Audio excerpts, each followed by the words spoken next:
Hello, everybody. Hello, everybody. Welcome to join this presentation design talk. I'm very happy to be here today in our monthly appointment, and today with a very, very, very special guest, Christine. You have seen it from the cover.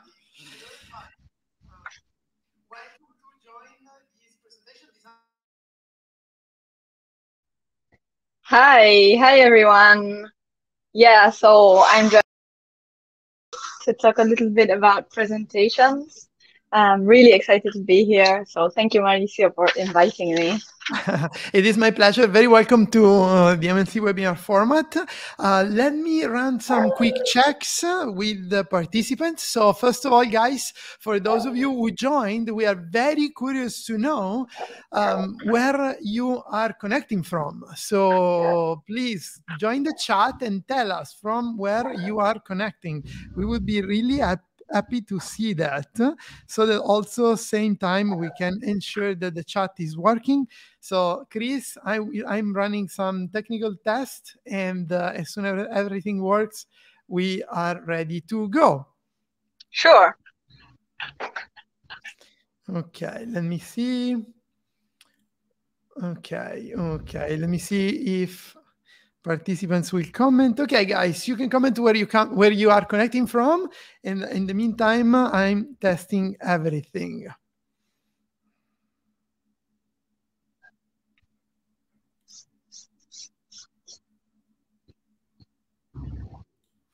Okay, let me see. I see there are some technical issues. Let me see why.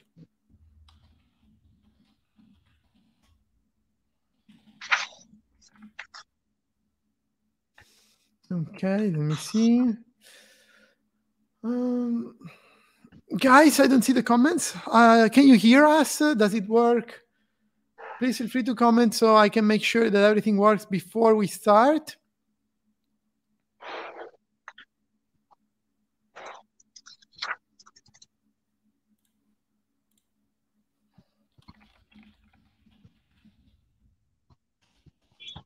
I can see we have 8 people online. I think somebody is struggling to connect, so that's why. For those online, can you comment on the event so we can see that you are with us? And if everything is working fine for you. Let's see.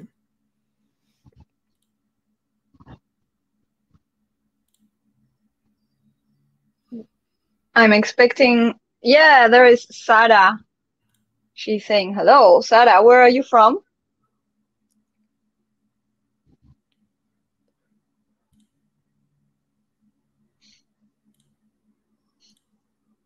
Let's see what Sarah will tell us.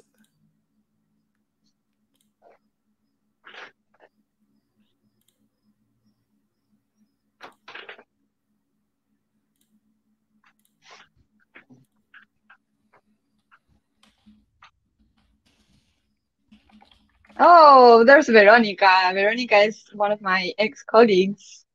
Thank you for joining, Vero. Yeah, I see people are connecting now. It always takes a while. Let me see. We have some comments.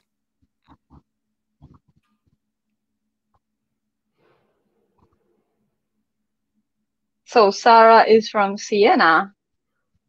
From Siena? Yeah. Okay, then we have somebody from Italy here. Uh-huh. And Anna Magmel. Yes. Anna is supporting us. She's from my team. Oh, okay, I see. Okay, let me see. For some reason, I don't see the comments. So, Chris, I will rely on you for the comments. Sure thing. Okay. Let's see if everything works. Okay, so people are starting commenting, which is very good. So please feel free to keep commenting that we understand that everything works. I don't see the comments, so we will rely on Chris for the comments. And in a second, we are about to start. Yeah. So while we wait, I can give you some background on myself. Would that work? Yes, Chris. So let's start with introducing you to our audience today. And I think so. We had the opportunity to meet during one of these events, and we had the opportunity to talk. And we were wondering why shouldn't we also, have some chat, given the background that Christine is going to reveal. And I can tell you guys that at a certain point it was so interesting. We said, okay, then why don't we do that online? It will be more interesting to share our thoughts.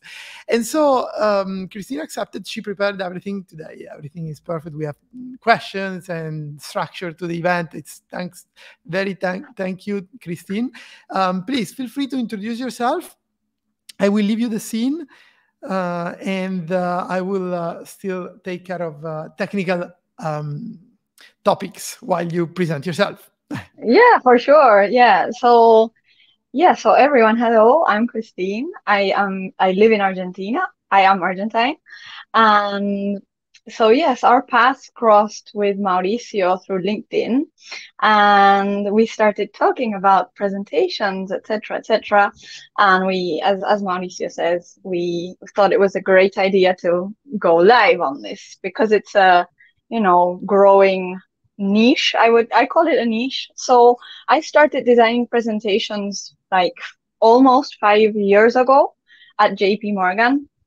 And I didn't know the niche existed, and I sort of fell in love with it. So I love my job. I love working on presentations, and I thought this was a super great opportunity to, expand our knowledge and expand the love for what we do. So we're gonna be chatting about different topics and all related to presentations, but we hope you are engaged and you find, there is more to it than what seems like it is, because it's a complex world, I would say. What do you think, Mauricio?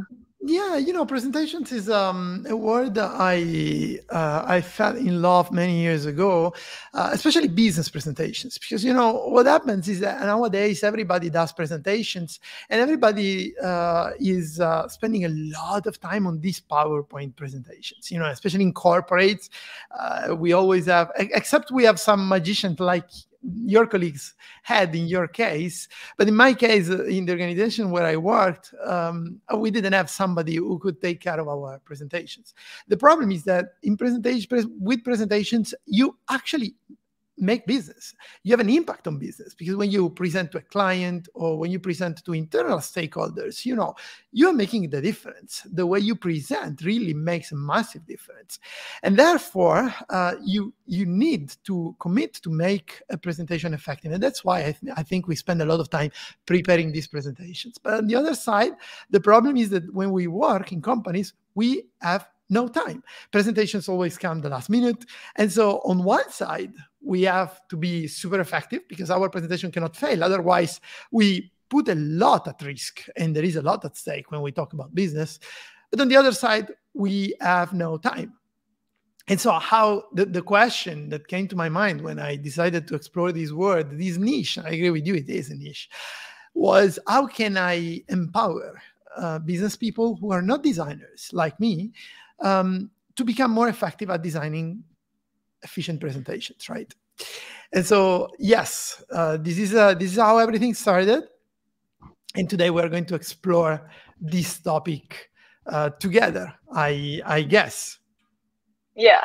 So what hooked me up when I saw your profile on LinkedIn was the fact that you deliver lean presentations, right? And so at the time when I came across your profile and I came across this lean presentations thing, I was going through a lean management course myself.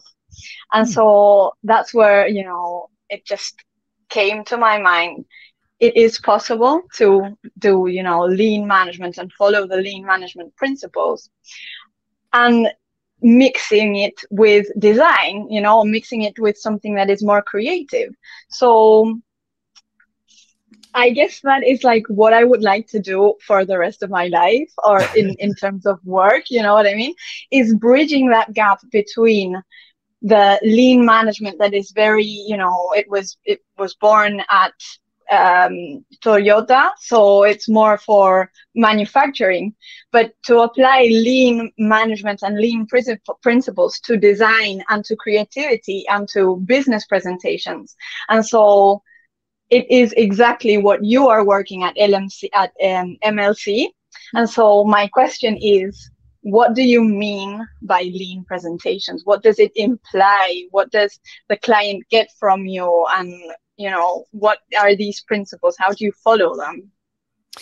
Look, when we talk about lean methodologies, we what we're doing is we are in a way reducing the wastes and optimizing our activities towards an effective output.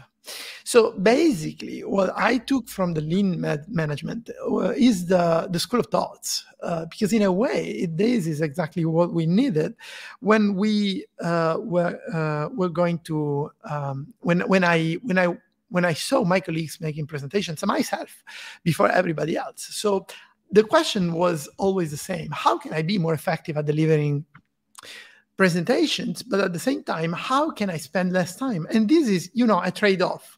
So on one side, you want to be better at doing something, but on the other side, you want to spend less time. So normally, people would think, okay, but if I want to be better at doing something, then I need to spend more time at it. Well, in presentations, we do not have more time. So how do we balance this? In my opinion, lean methodologies help us to streamline the process. Where do you start making a presentation, right? Because many of us, when we jump into a presentation process, what happens is that we just go into PowerPoint, we start recycling slides from previous presentations, and we put things together, and then we spend a lot of time aligning the fonts, and then the font is not the same, the color are different. Oh my God, I'm using a different color coding, and then the layouts are different, and then I make a mess with the slide master, and nobody knows what the slide master is. So it's like it's a war game. In a second, it becomes a war game. When you have to merge slides in presentations, and you are working in a corporate, and then all of a sudden you find yourself merging presentations, I don't know, like 5, 10, 15 slides from a colleague, then 20 slides from another colleague, and then you have other 20 slides from another colleague. Your presentation very quickly becomes huge. And all of them worked in a different way, and it's up to us to put everything together. And then this becomes complicated. So what I wanted to do was providing a simple process to follow for people to make these presentations more effective. So I did put together some slides today because I wanted to share the idea, at least, some food for thoughts. I thought those could be helpful. And so I was thinking, when we start presentations, right, where shall we start? And I try to answer this question to give our audience today some actionable food for thoughts. First, before I forget, there are a few bonuses that we thought for the end of this webinar. So stay with us up to the end, and you will get a full guide that I wrote about online presentations, because today all the presentations, or at least a good portion of these presentations, went online. And so I put together a lot of tips and tricks about the setup, the tools, the tricks on how to create your use multiple screens. So many tips, many tricks on how to perform well online. Plus, I will reveal 3 announcements about what I'm going to do afterwards, the next steps of for this 2022 that are and it's the first time I announce them, so I think it will be very interesting to see the comments on that. So back to our topic: where do we start when we make a presentation? Normally people start from PowerPoint. Chris, people start from PowerPoint because they have no time, so they say, okay, I start putting together things. But the truth is, in my opinion, that we should first plan our presentation. And by planning, what I mean is that we should first understand what we want to say, to whom we want to say that, and especially why and how they should react in a way that we do not expect. So to give you a full understanding of what I mean, I put together this slide in which I'm showing that normally I never started a presentation from PowerPoint. I know it might sound weird, and I would really be, and I'm really curious about you, Chris, about why you started the presentation. But the way I do that is normally in Lean presentation design, we have a canvas. We call this canvas Lean Presentation Strategy Canvas. And of course, guys, this is a resource that I can distribute to those who are joining the webinar. So if you feel free to leave a message in the comment if you like to have the tool, and my team will be happy to share it immediately after the webinar. Anyway, the idea is when we start the presentation, we need to assess, first of all, who we are going to talk to. Now, there are two kinds of presentations, in my opinion. There are informative presentations and there are persuasive presentations, those that we call pitches. Now, informative presentation, they do not expect anybody to do anything after the presentation, while persuasive presentations, they do. They expect somebody to do something after your presentation. This could be funding your startup, buying your product or service, taking a different decision, for example, compared to what they did before in the past. So persuasive presentations tend to influence an audience. Now, if we want to persuade an audience, first of all, we need to understand who we're talking to. And you might be thinking, all right, thank you very much, Maurizio. Of course we do. Yes, but we don't need to know how many kids they have or where those kids go to school. What we need to know is a simple thing. We need to know what they think today and what they need to think tomorrow to get ready to act. Let me clarify this point. If you want them to fund your startup or to buy your product or service, this means that you have to take them on a journey. You have to take them on a journey, because it's not enough you go to an investor, you say, hey, this is my startup, fund it, please. It doesn't work that way. You have to take them through the presentation, right? And if you have to take them through the presentation, this is because you need to build some awareness in what they believe. So basically, you have to evolve them, to evolve what they think from what they think today to what they will think tomorrow. And this is what we call presentation strategy. So the idea is you shift them from the actual belief, what they believe today, to what they will believe tomorrow. Once they believe the new belief, so the one that you are instilling in their mind, they will be ready to act. For example, now they believe that your startup is a very good opportunity. You have a great market size. You have an amazing business model, or maybe your product or service. So they didn't know they had a problem. Now they know they have a problem. They didn't know there was a solution. Now they know there is a solution, and they know that one of the solution is provided by your company. And so now, they're scaling up their awareness, problem, solution. Now they're product aware, and then they might not know why to trust your company, and therefore you can share some case studies or experience, and you can share and build reason to believe in your business. And therefore now they know their problem, they know solutions, they know you offer one of these solutions, and they know your company, why they should trust you. So you see, we are getting them close to buy. The idea is that in this awareness journey, we are taking them close to the action. And this is the job of your presentation. But not everything is so simple. And this is my last point here. Then, Chris, I would really like you to join the conversation. They will resist. People normally resist. They won't believe. They will have something to object. They will have something to say, I don't believe this startup has a good business model. I don't believe your product or service actually works. Or maybe, normally we say that people, either they don't believe in themselves, either they don't believe in you. So they might believe that the product is a good product, the one that you're selling to them, but they might believe they're not able to use it.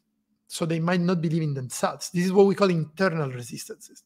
Or maybe they believe that your product is a good product, that they can make the best use of it, but maybe their company doesn't let them use it. Or maybe the environment in which they work forbids them to put your product or service in place. And therefore they say, okay, it's a good product, but I won't be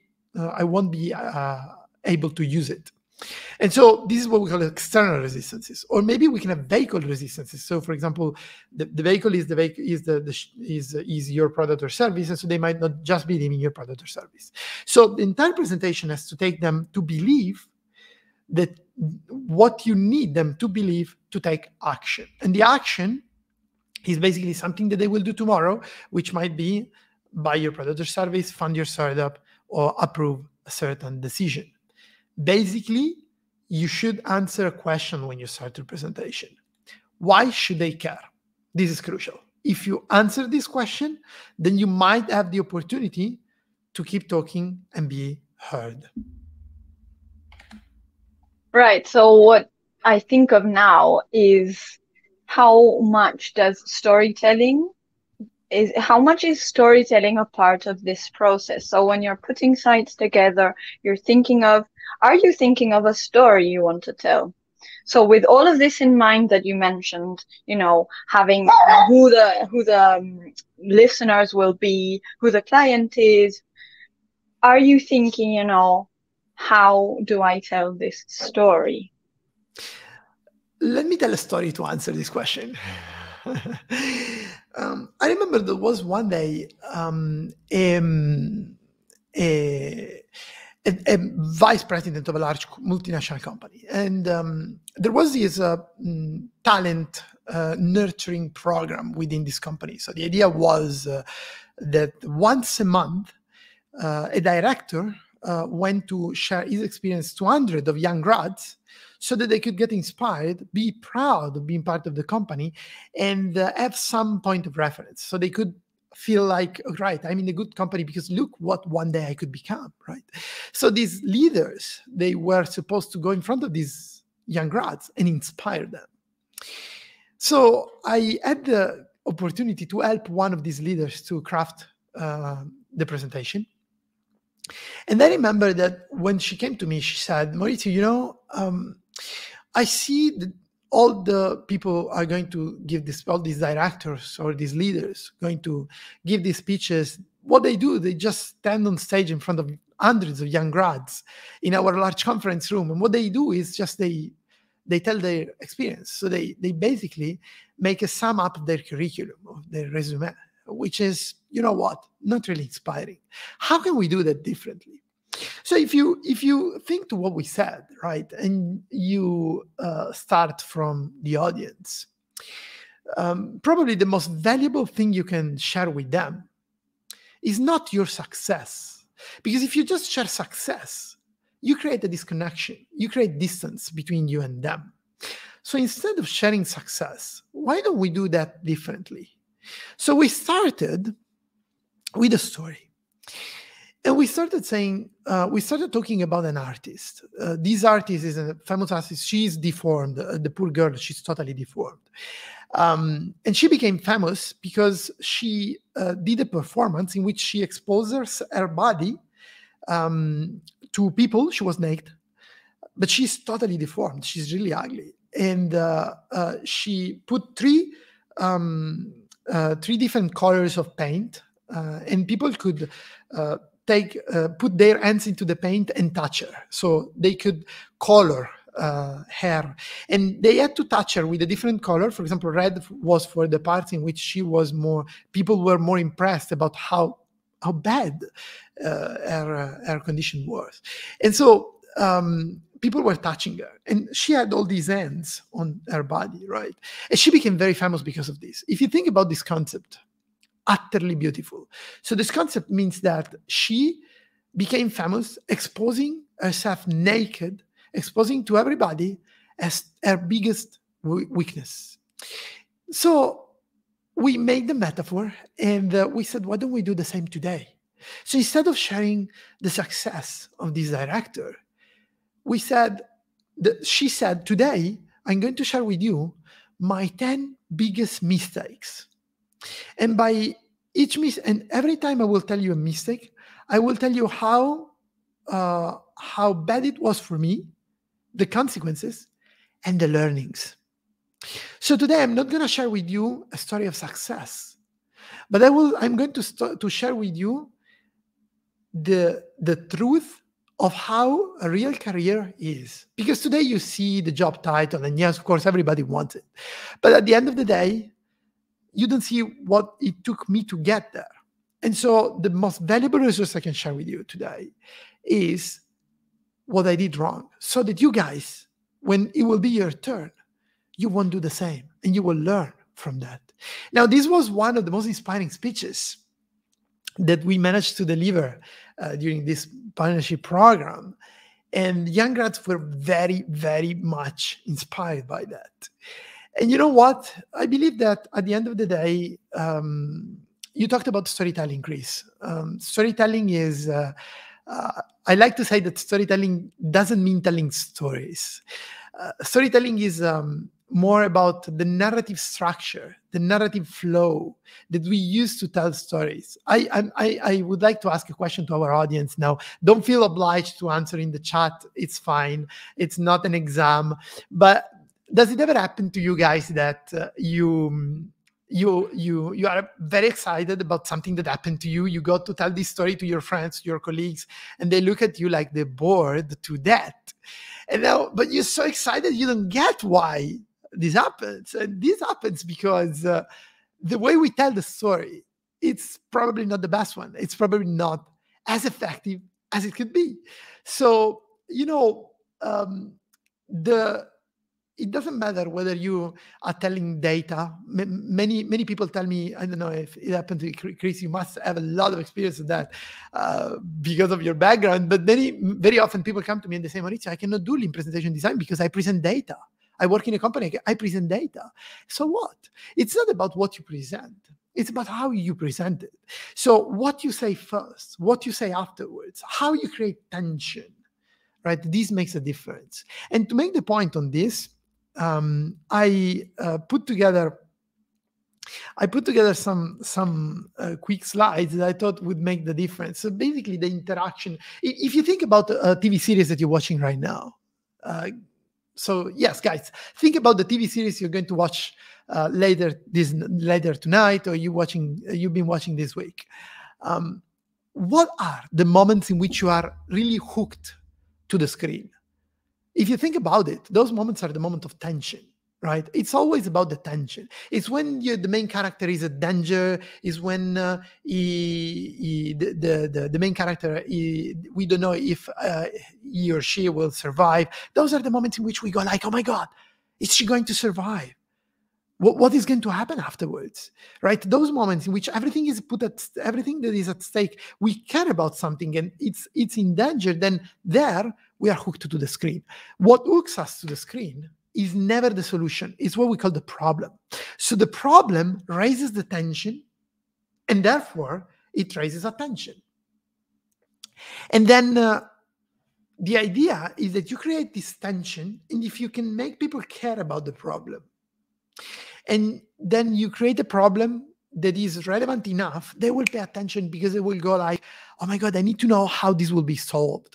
And therefore we jump into the solution. The solution then solves the problem and therefore gives some pleasure to people, right?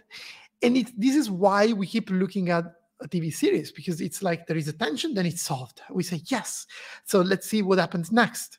And then this is what we call storytelling loops. We loop between problems and solutions, and the problem generates attention while the solution generates motivation to keep moving to the next problem. And so narrative structure is built out of these loops, these storytelling loops, right? We go up and down and we loop between problem and solutions, and we keep going. The idea behind this is that we can always bounce the curve of attention so that people get interested to what we're doing, to what we're saying. And that's why I always say, guys, watch out. Do not start your presentation with your solution. Do not start your presentation telling us the story of your life. Tell us why we should care. And the reason why we should care normally is a problem we care about. Wow, that is very inspiring. So for each presentation you work on, do you need to work on these tension points? You're telling this, you want to hook someone onto your product or your service. And so before actually designing the presentation, you go ahead and sort of plan out these tension points and what to say when, right?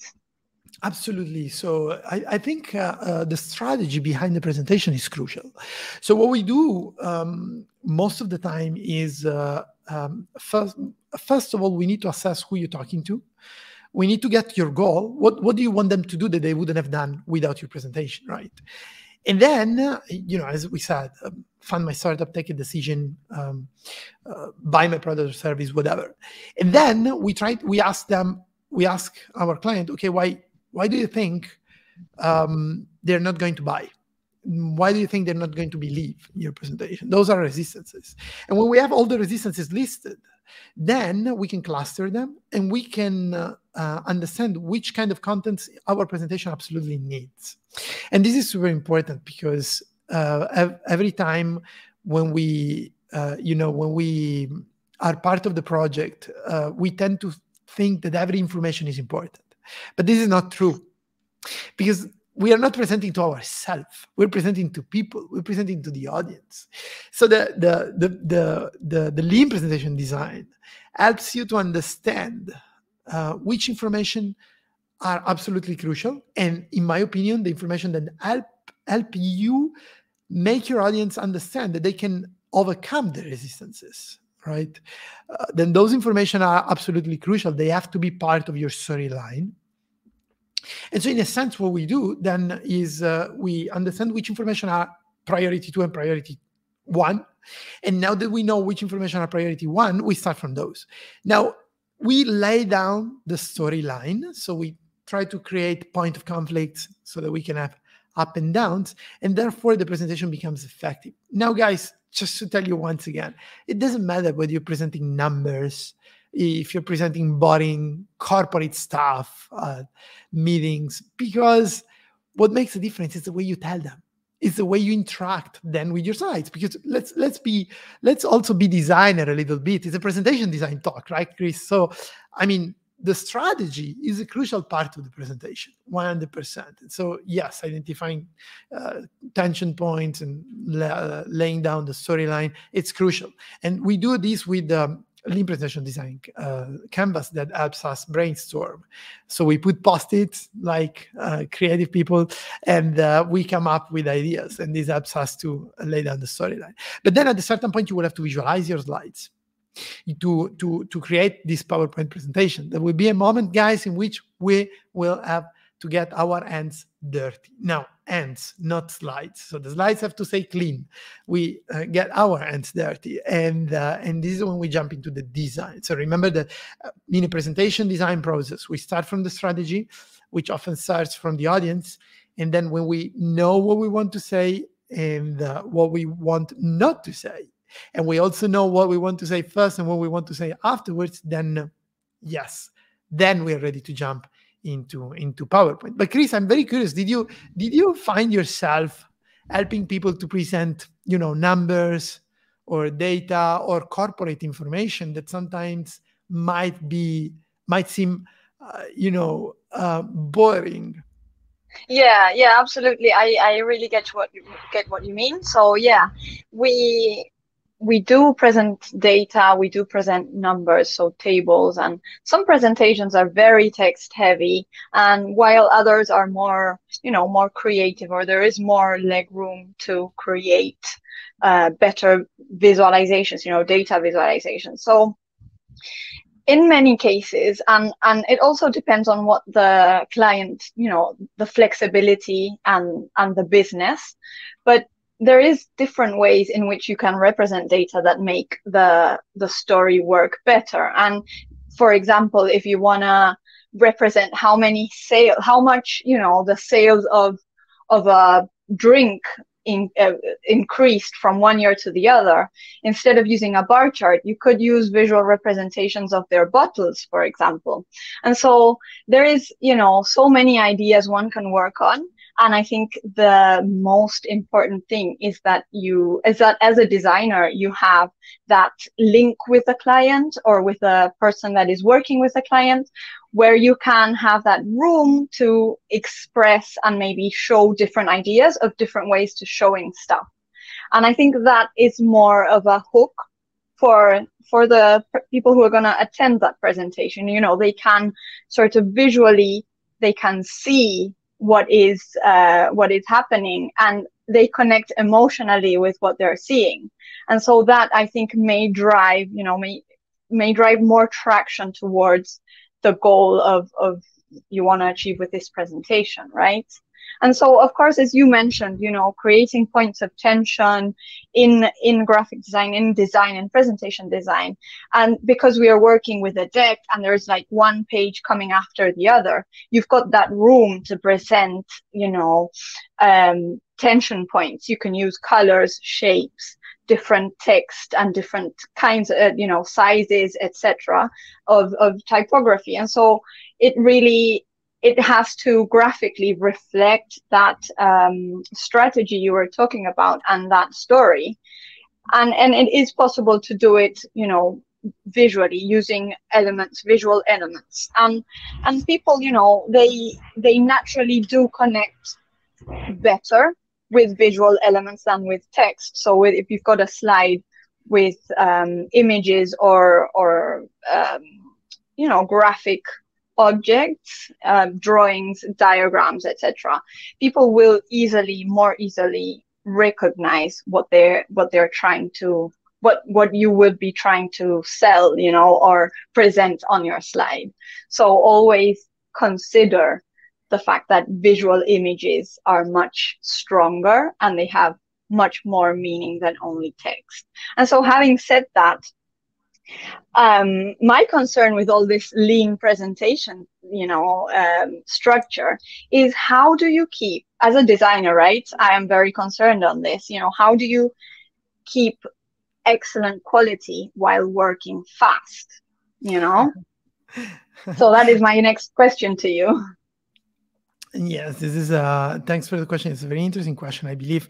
You know, guys, when we work at PowerPoint, what happens is that we're not, most of us are not designers, right? And and Chris, I am not. I'm actually probably the farthest person to design, because I'm an engineer. So it's like the opposite, probably.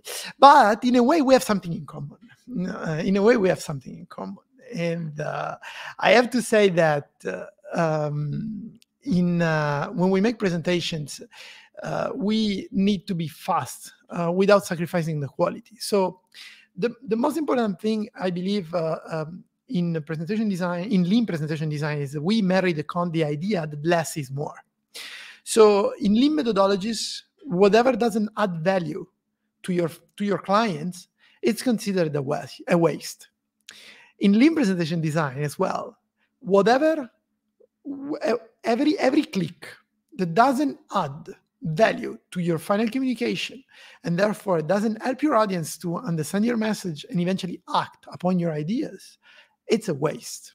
So what we have to do is, first of all, try to understand what are the only clicks that we really need to perform on our slides to make things happen and make our slide pass the message. So this is the first most important thing. So in a way, yes, we are cutting clicks, but on the other side, we're not compromising quality. How do we do that? It's a matter of thinking. It's a matter of how we think and how we structure slides. So we can be super fast, reduce rework, and still be effective. Let me give you a concrete demonstration, because I think it might be useful to give you a real case example, right? I think a good opportunity would be, let's say, for example, we wanted to build a timeline, right? A timeline to show, for example, project roadmap, the next steps of a project, what's coming next, these kind of things. If we wanted to build a roadmap, very often what happens is that we spend a lot of time, we look for templates, and every time we have many milestones, and they all have to be aligned and distributed. It takes a lot of time. But let me show you how, with a few shortcuts in PowerPoint, we can really make something super fast. So I will show you, and then I will give you an explanation of what I'm doing. In a few seconds, I can quickly draw a line, make sure it's centered on my slide and aligned. I can then create milestones. I will just do it, guys, and then I will comment what I did and how that was fast. And then I will create the details of the first milestone. Like, for example, here, this would be the title of the first milestone. And I will have some short description to the first milestone. This is an example. This is a very simple example that I like to do because I believe it really makes a point. So in this case, let's imagine we are here, right? So we have some text, title, a simple milestone for our roadmap. Now, this is my roadmap. I might have many different milestones. So once I have the minimum block, now I just can replicate it. Okay, and this is my roadmap. Takes a second, it's ready, it's perfectly aligned, perfectly distributed, and it works. Now, is it the most beautiful roadmap you have ever seen?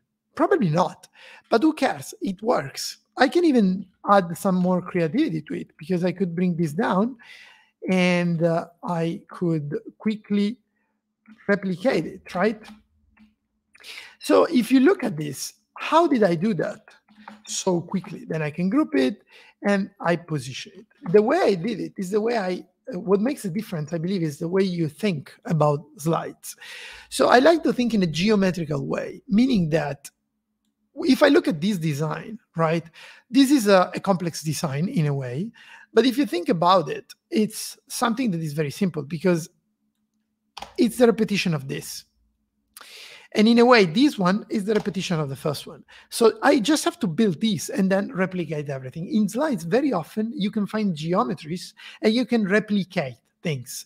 The shortcut to replicate something is very simple. When I have an object, okay, and I want to duplicate it, what I have to do is use a combination of two buttons in PowerPoint when I work on Windows.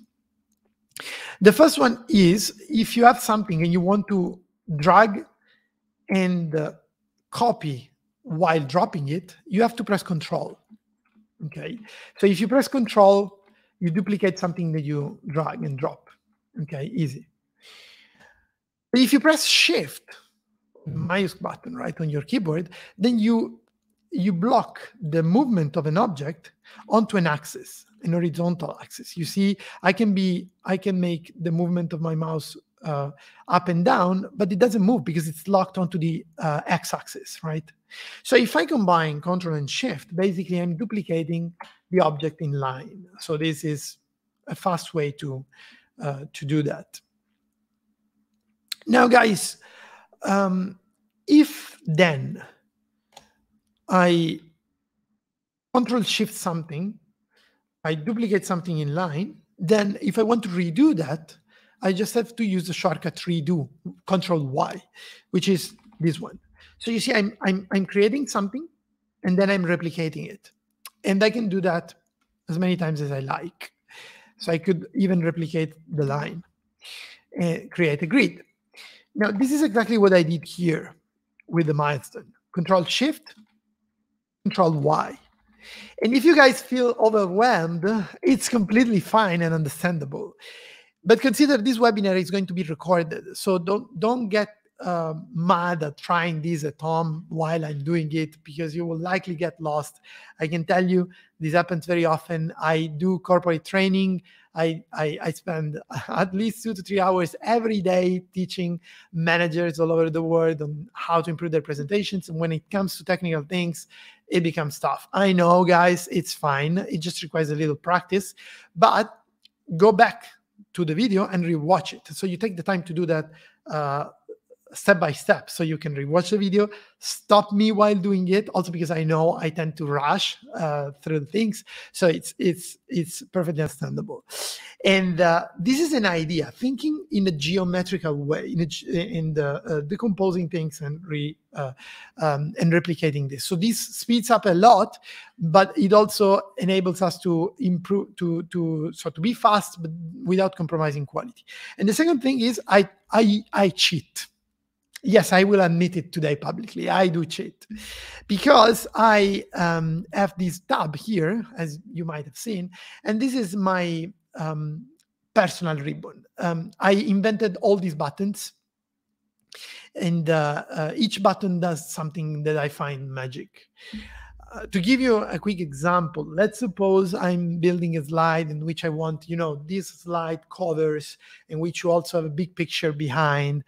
Instead of going on Google and finding blurred pictures that, by the way, they're not even free from copyrights, I introduce a graphic library in which I'm distributing powerful images. Those images are coming from stock portals with which my company partnered. And you can find millions of high-resolution pictures that are completely free from copyrights and free to use. Now, let's imagine I wanted to create a slide. I just have to look for a picture, use it, click on it, it's inserted in the slide, I feed it to the slide, and this is the picture. You see the quality of this picture is amazing. And it takes a second to insert it. So, of course, the quality is preserved. Now, let's suppose I have to write on top of it. I will show a technique that I often use, which is a transparent box techniques. It's a very basic technique. Basically, the idea is if I have some text and I have to write, you see, yes, I'm writing, but nobody can see. There is no contrast, right? So what I can do at this point is I can put a transparent background behind. So I can insert a box behind. I will color the box with a color that is consistent coming from the image. So I will use the eyedropper to pick a consistent color from the image. So I give a color that actually integrates with the image itself, and then I will give it some transparency. So when I apply some transparency, what happens is that I can still see the picture behind. Now the text, unfortunately, is behind, so I need to take it and to bring it forward. So what I do is I don't become crazy trying to select it, as I see people spending time doing that. But I just open this. This is called the layers pane, and I see that the text is behind the rectangle. I just drag it above, and that's it. Now the text is above the rectangle. Now, of course, I have to color it in a way that it contrasts, which is not red, but likely it could be white. Okay, and now I can put a title. I can give a title to this slide. Title, for example, like this. I will apply Gilroy bold. Yeah, well, I also have the font here, and I can make this yellow, for example. My yellow. Yes, this is my brand color. I just love it, guys. Let me use it. And here we go. For example, we could have a simple slide. Okay, that is perfectly readable. It takes a second to design it, and it works. Now, I could even highlight keywords in this text. So, for example, I could highlight it, give it a color, copy the format, and go and highlight keywords so that I can enable people to skim read this slide. And you see, it will be easy to catch the message. Then I have to insert my logo. I created, in my tool, you can create custom libraries to manage your assets. So, for example, here I have my logo, you see. So I will import my logo in a click. And I can put my logo here, and this is my signature. Ready for the museum.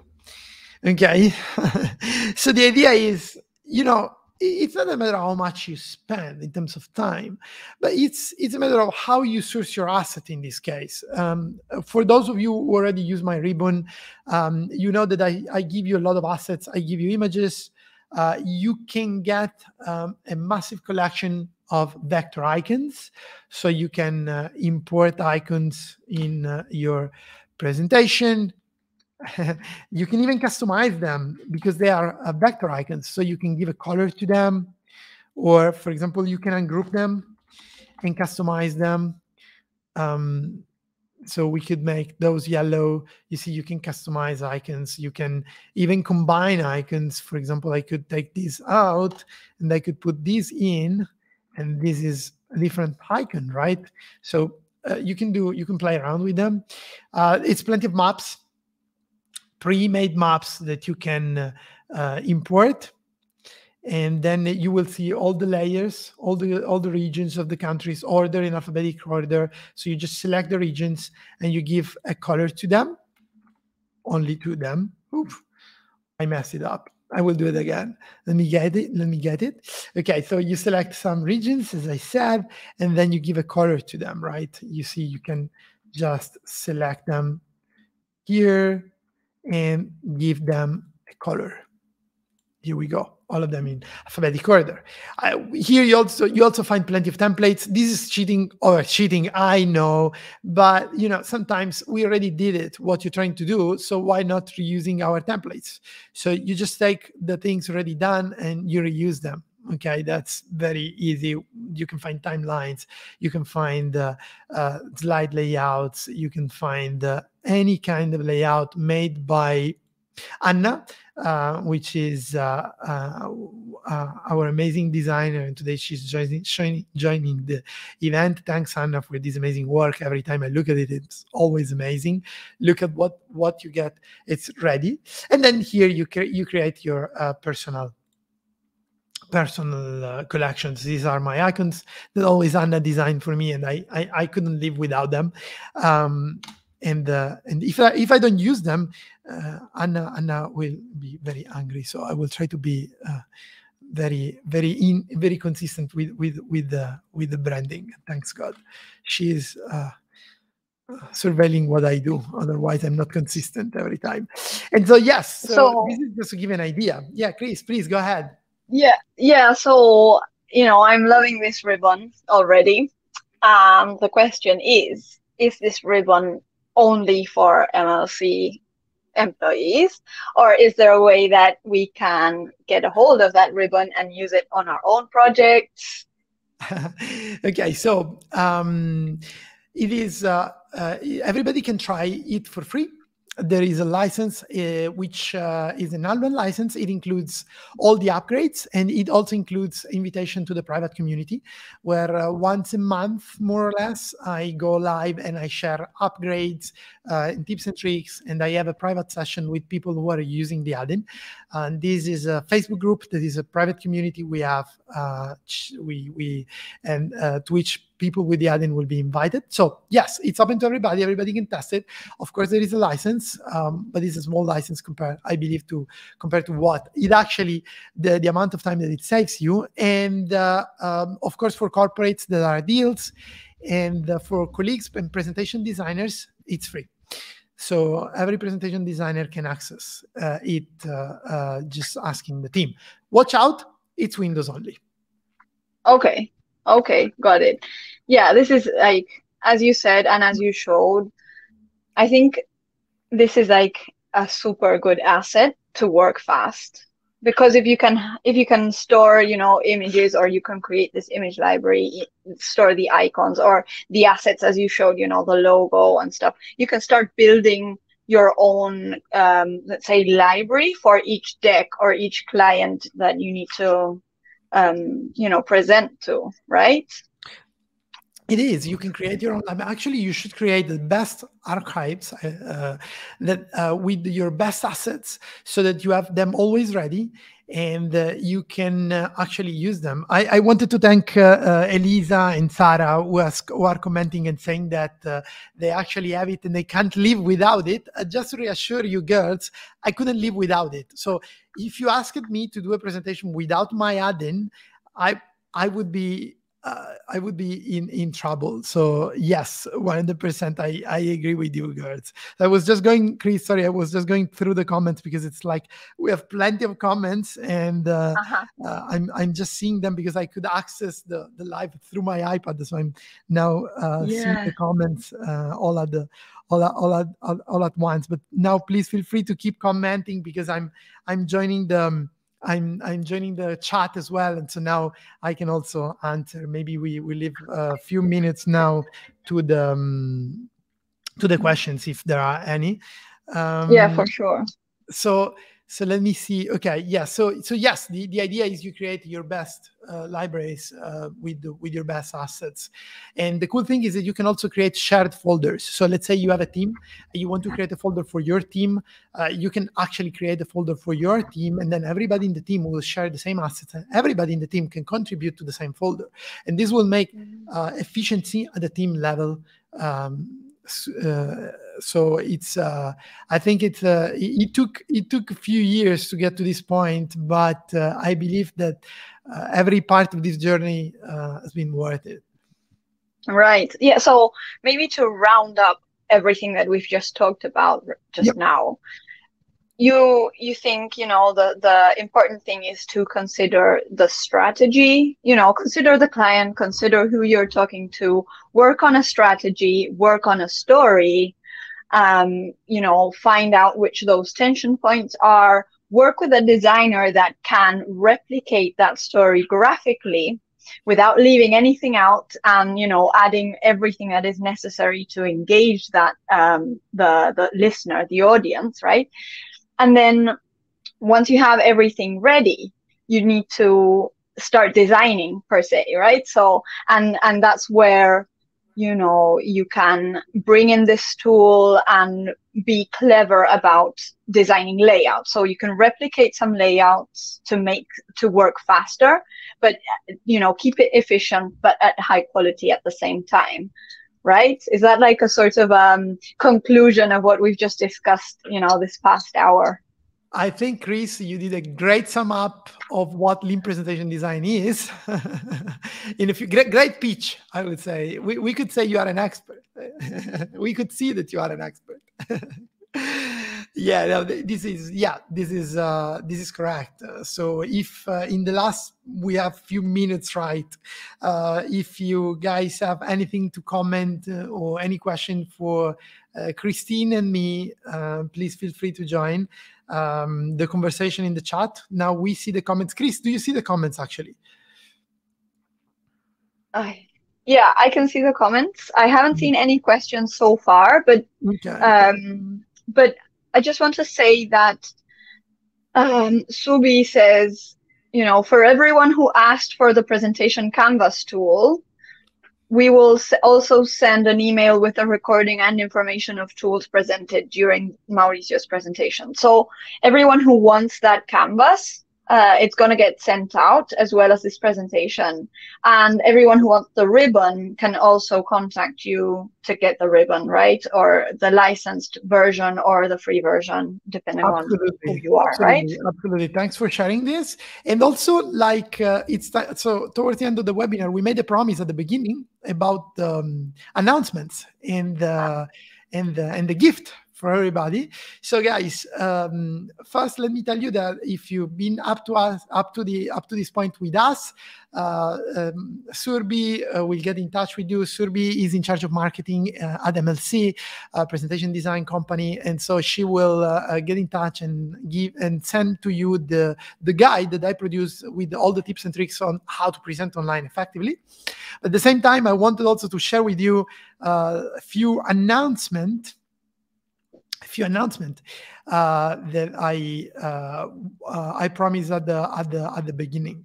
So the first announcement is the what we call the e-course. So for those of you who have joined my training, the Lean Presentation Design training, you guys know that I teach companies. I teach at company level, or at university.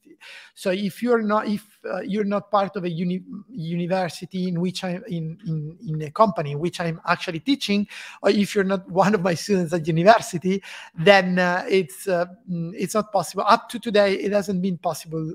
It wasn't possible to learn Lean presentation design. So either your company was organizing the training or not.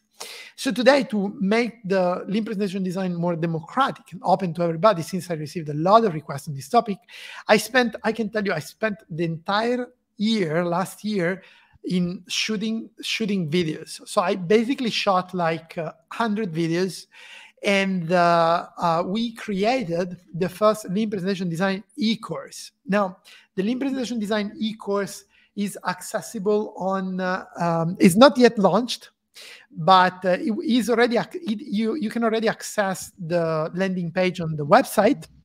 Surbi will likely share the link to the landing page to the e-course now in the chat. So you can today you cannot access it, but you can apply to the launch day. So there will be a launch day in I cannot say when, but it will be announced soon. And if you apply to the form, you will be informed and invited to the launch day. So during the launch day, I will present the course. I will show you what it's into it, and I will tell you everything about the course. This is the very first time in the story of the Lean presentation design that I do such a huge amount of work, because it really takes a lot of work to register such. I mean, it's when I teach in classroom, it's like 13 hours course. When you have to shoot it and you have to do it step by step, it becomes massive. So it took me a lot of work, and it took my team a lot of work to post-produce it, because we post-produce it internally, and my team did an amazing job.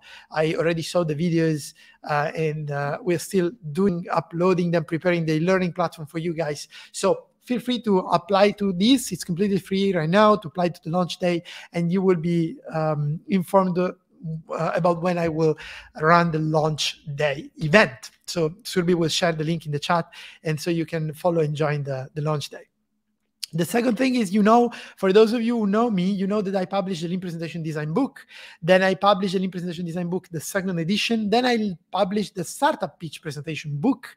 And now, today, I signed for the third book. I'm not going to reveal the title yet, but I can tell you that I am at work to produce a third book. Every time I write a book, I always swear that it's going to be my last one, because it takes a huge amount of work producing a book, but a book that, of course, you're proud of. But I can tell you that I'm going to produce a third book, and hopefully it will be out within this year. Let's see, finger crossed. I will retire on an island somewhere, and I will literally do, and I will spend a lot of time producing this new book, which will be an amazing new adventure, and this will be announced soon. And finally, as we said, there is this new community. It's for the PowerPoint add-in. So for those of you who have the PowerPoint add-in, you can access the community, and the next event is the 23rd of February.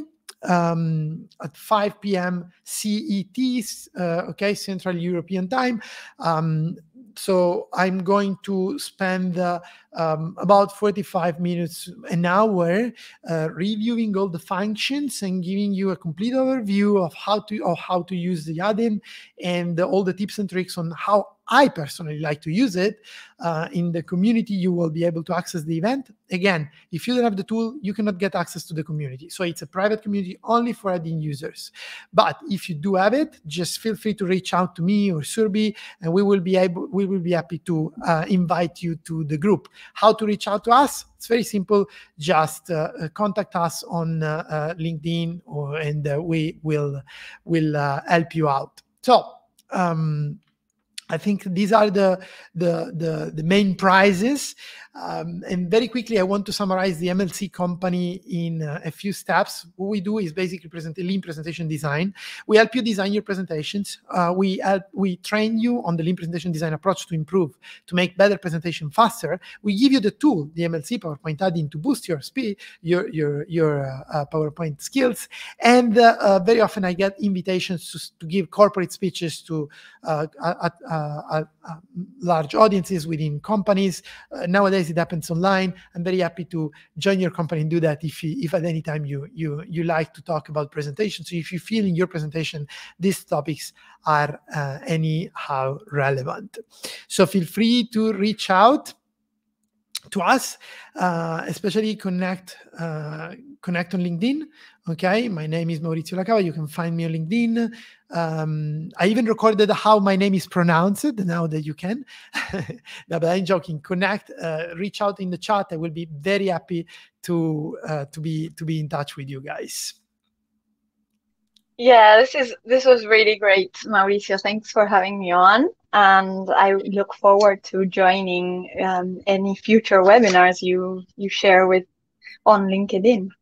Yes. So before we leave, I think it's mandatory to thank very much Christine for being her experience here today, for organizing this webinar, because she prepared all the questions, she got everything ready, and I think it's always amazing when you find a colleague, somebody with so much experience in presentation design, joining and sharing thoughts. I think it's always inspiring. So thank you very much. Muchísimas gracias, Christine. De nada.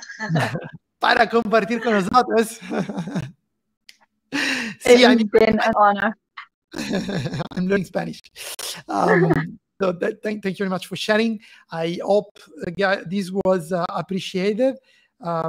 Thank you very much, guys, for being with us. The recording will be available soon, so we will follow up with all the details. Thank you very much. Bye.